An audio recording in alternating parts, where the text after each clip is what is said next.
Hello everybody and welcome back to Screen Stars, and welcome to another of my PlayStation 4 beginner's guides. And today my beginner's guide is for the newly released Frostpunk.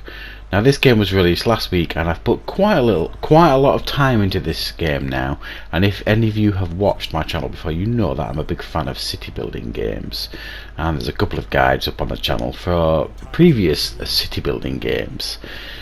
So I thought I would do something similar for this one. Now this guide is only for complete rookies to games like this. For advanced gamers this won't be of much use at all, but if you're new to this game and it really takes your interest, then this guide might be useful to you. Now what you can see now is where you start at the beginning of the game. If you start the campaign, you'll be faced with this, and the first thing you will have to do is to get resources, and the first resource that you're going to need to collect is coal. So what you're going to need to do is assign workers to go and collect coal. So as you could see there, I've just assigned some workers to head out to that coal pile right there to go and collect coal. There are other piles. You get wood crates, as you can see there. By clicking on the D-pad you can assign workers to go and collect coal, wood, scrap metal, steel wreckage, scrap metal. So assign these workers to send them out, and they will head out during the day to do their work, and their work is to like salvage resources. And they will come back and then they will stop working because it gets too cold during the night. Now by using the D-pad up the top, as you could see there, you can speed up the time and start getting your resources, and then slow it back down as and when you need to. And then you need to turn the generator on, so click on the generator and turn it on there using the D-pad once again. Okay, so you constantly need to get supplies, coal, to keep the generator burning day and night. That is what heats your city. So keep sending workers out to all these other stockpiles. Now you have limited workforce at the beginning of the game, but I will be showing you eventually how you can expand your workforce and get more people working. Now the tutorial for this game is actually not too bad. As you can see on the bottom left there, it gives you tasks to do, and the first one is to stockpile coal. By clicking on the citizens, they will give you tasks to do as well, and the first task you've been given is to create shelter for the people in your city.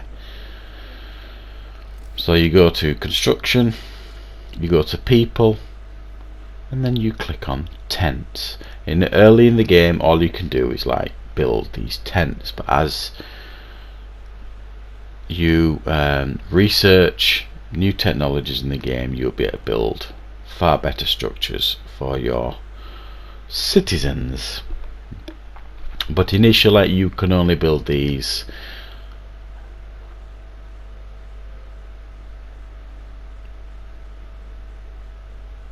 and as you can see there, by that you can see that they are being built. Click on your citizens, always click on them. It will give you new tasks to do, and also you will be given the opportunity to pass laws. You get to pass one law every day. So you can see there that goal has been fulfilled. All the shelters have been built for the time being.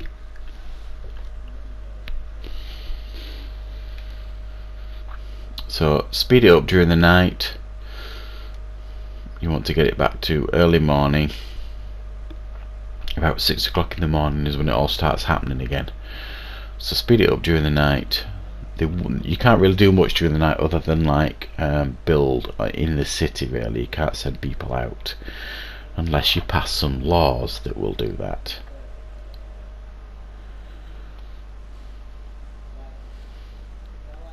So there are some laws that you can pass that can expand the workforce's time and energy, so they'll work for longer periods.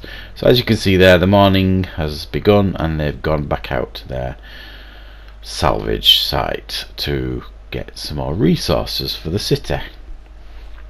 And as you can see there on the bottom left, the coal stockpile is going steadily up. So you want to just keep bringing in the resources early doors in this game, keep bringing them in,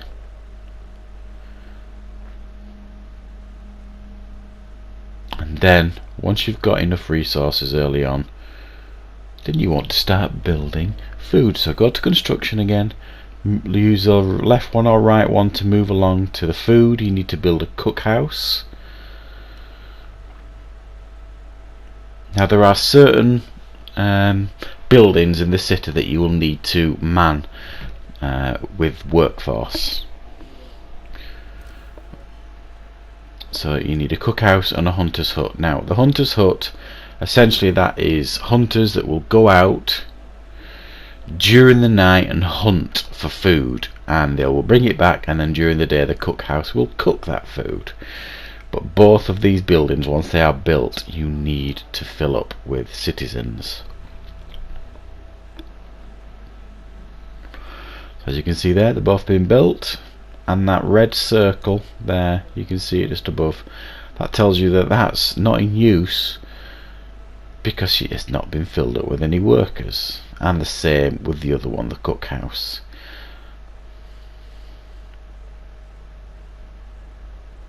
So what you need to focus on here now is you need more citizens in your city. So what you're going to have to do is build a workshop. So go to construction. There we go, workshop in the tech section. Now a workshop will allow you to research new materials, research new buildings, materials, all that kind of stuff for your city. And in order to find new citizens for the city, you need to build a beacon. Now this is going to be our first law.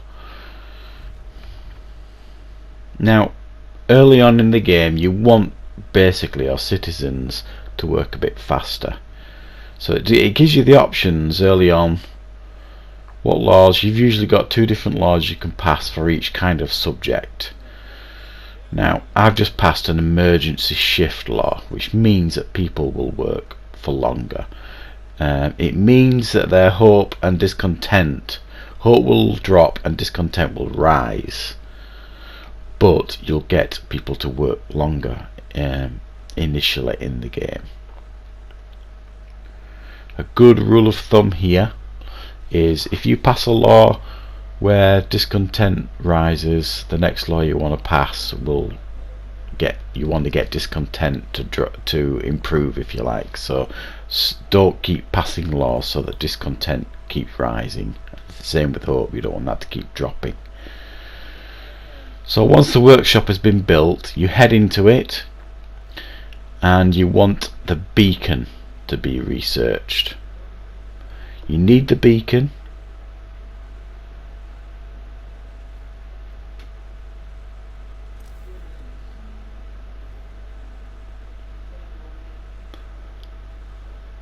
so that you can send out citizens. Now as you are building, you are going to need to build streets so that the citizens can access everything in the city. Now it's a bit fiddly, the streets, but once you get used to it, it's not too bad. So you can see there the green bold outline is where the streets will be built, and you always will know when you're building if the building is next to a street, because the building will be green and it will allow you to build there. So it's fairly simple because you have to build in a circular motion outwards. So you do have some flexibility of how you build.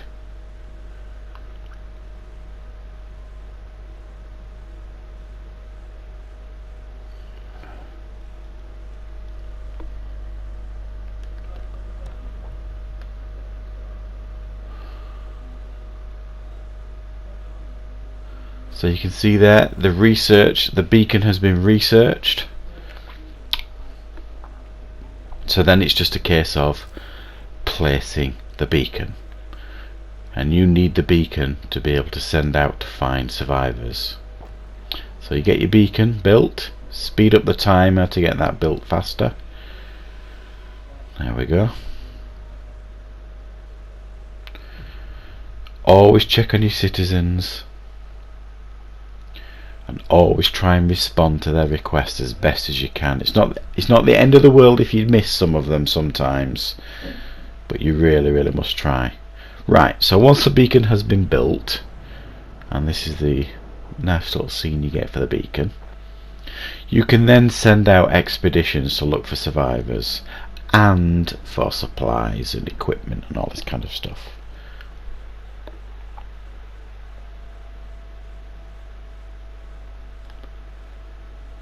And that is how you increase your citizenship within the city limits, so that you can send more people out to scavenge for the wood crates and the steel and the coal.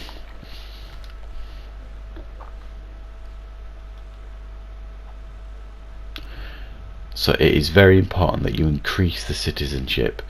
Now, you do have choices in regards to when you have to pass a law, which laws you're going to pass. And there's usually pros and cons for each law that you're going to pass, and it's up to you really to decide which one you think is going to best benefit your city and your citizens. Some will raise hope, some will make people angry. So it's about balancing what you're going to do really, and don't forget you can only pass one law a day.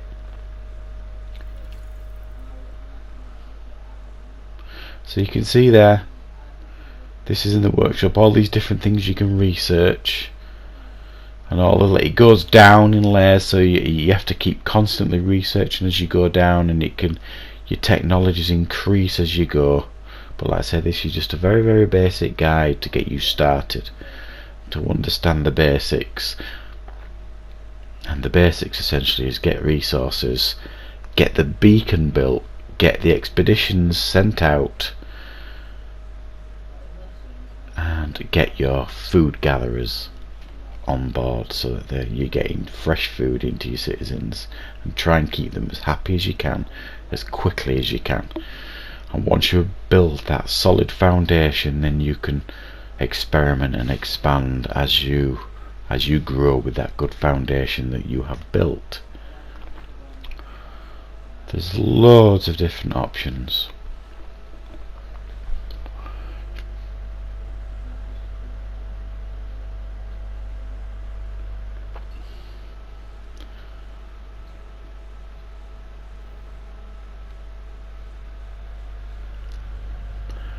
So this is just sending the beacon that has been built. You're just sending out the expeditions to try and find new citizens to come back and increase your population size and resources as well. It's very important that you get the beacon built as quickly as you can, so you can send out expeditions.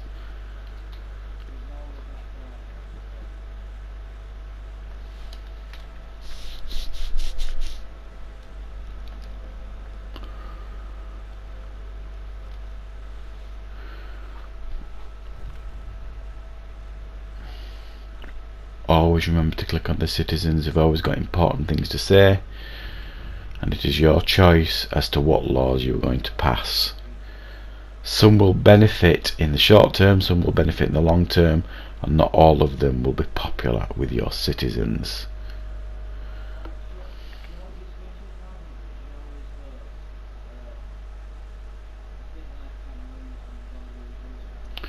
So there you go.